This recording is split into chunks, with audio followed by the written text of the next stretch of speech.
Sveiki, šiandien toliau ruošimės vasarai ir parodysiu pratimą šoniniams pilvo preso raumenims.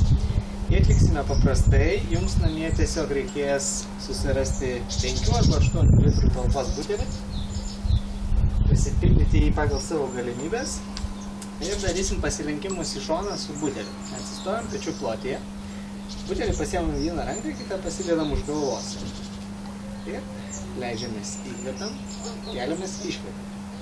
Leidžiamės įkvepiam, keliamės iškvepiam. Akcentuokite tai, jog pasikelti turite tik tai iš pilvo preso raumenų. Nusileidžiat pilnai, išjungiat visus raumenis ir jūs keliat tik tai šonas. Ta patį atlikit ir su kita pusė. Nusileidžiat, įkvepiat, pasikeliat, iškvepiat. Jaučiu, kaip dirba tik tai šoninis pilvo presas, daugiau nei vienas raumuo. Įkvepiam, iškvepiam. Įkvepiam, iškvepiam. Atlikit 3-4 serijas po 20-30 pakartojimų, priklauso kiek vandens yra butelyje, ir džiaugitės gražėjančiu pilvo presu. Sėkmės!